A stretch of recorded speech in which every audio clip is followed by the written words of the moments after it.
Hey, how's it going everyone? I'm Martin and welcome back to the channel. I've got another Destiny 2 Forsaken video for you guys today.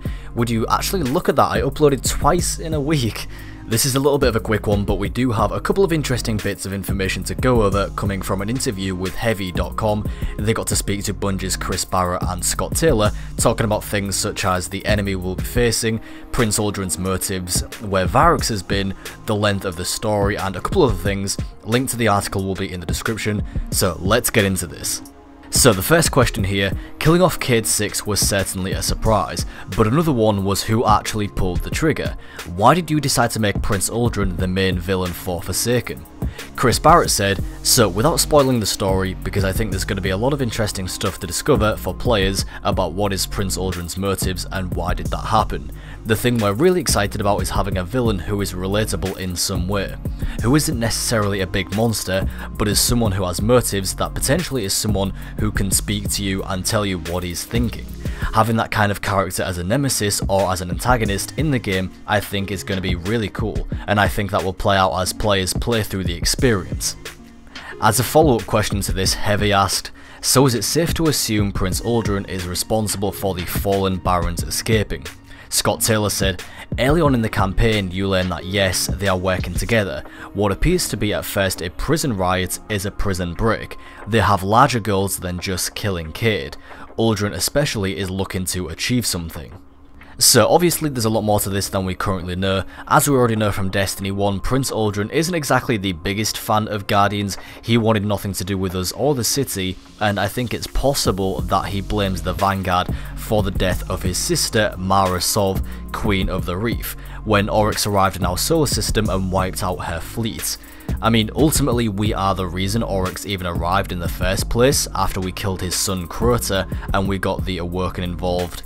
But killing Cayde wasn't Uldren's primary goal, he has other things in mind, and I think Cayde just happened to get in the way, so to him this was more like killing two birds with one stone it seems.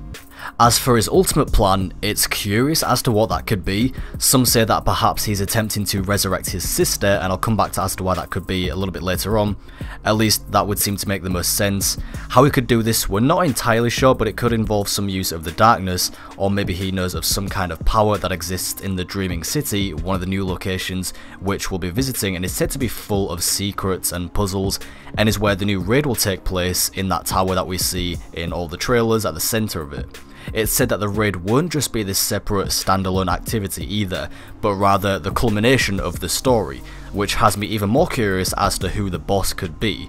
Some think it's Prince Uldren, some think it could be the Queen, like if Uldren was to resurrect her and created this abomination, which I don't know how plausible that'll be, it's a little bit off, but it's just a theory. Some think it could be Savathun, since Taken Blight and hints of the Taken presence can be seen around the Dreaming City.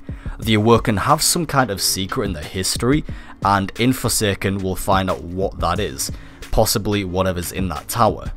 Whatever Uldren's plan is, it requires the help of the Fallen that he's chose to help break out of the prison of Elders. Now these aren't just regular Fallen, they go by the name of the Scorn, and in this interview they gave some more details about them. Heavy asked, is there a specific house that these Fallen reside under, or are they from different factions? Scott Taylor said, these are a part of what we're calling the Scorn. They're reanimated. They've died many times and have been resurrected. They were fallen at one point, but they've changed into something else. So pretty interesting, the Scorn are fallen zombies essentially. They aren't affiliated with any pre-existing house, they're not the House of Kings, they're new. How they've been resurrected is what I'm wondering. Perhaps it's some kind of hive magic or something else, and perhaps this is why Prince Uldren needs their help, because they have the ability to resurrect and could possibly use this power to bring back the Queen. This is just a theory of course, but whatever's happening, there's some pretty nutty stuff going on. Chris Barrett also added, yep, they're a new faction, a new group called the Scorn. They've been resurrected. Think of them as fallen zombies, fallen undead, that kind of thing. So they're going to be pretty terrifying. They have a lot of new abilities and gameplay that we haven't seen from the Fallen. For example, one of these enemy types is the Ravager. This is a character that pulls a chain sensor or mace that's filled with magical flame. As the character is running at you, they're spinning this sensor that is on fire, and that is actually the weak spot of this character. So if you get a precision shot and shoot the flaming sensor, it will explode in a big ball of fire and ignite the other characters around. It's pretty terrifying the first time you experience a bunch of those guys charging at you down a hallway. That's just one little glimpse. All of the characters in the Scorn are all new and have new abilities and new weapons. The next question Heavy asked is, should we expect to see Petra, Variks and Mara Sov return? Scott Taylor said, well, I'll tell you a couple things. As you can see with the setting of the Reef and Prince Uldren, we do want to revisit this world that we've established before. Petra is absolutely a part of the action. She's actually a pretty integral part of the story. You're going to learn about what Variks is up to, but that's going to come in a form you might not expect. So, pretty interesting to hear that. I myself have been wondering if Variks had just been forgotten about, since he was probably one of my favourite characters from Destiny 1. Just the things he would say just made him memorable. I don't know, I just missed him. So I'm glad we'll get to hear more about what he's been up to. There's been a lot of mystery about this character, about whether or not he had ulterior motives and whether he's betrayed us or not. I can't wait to see what Bungie do with him in Forsaken, especially with how Scott Taylor has teased it here. He then goes on to say, as far as the Queen goes, I don't like to get involved in that family's affairs. The last person I know who did that I saw recently was shot. So I think I'm staying out of anything having to do with the Sov family and gossip. Another pretty interesting, curious answer here. It's possible that maybe he was just trying to avoid the question, or maybe he was actually giving us a hint as to Prince Uldren's motives for killing Cade.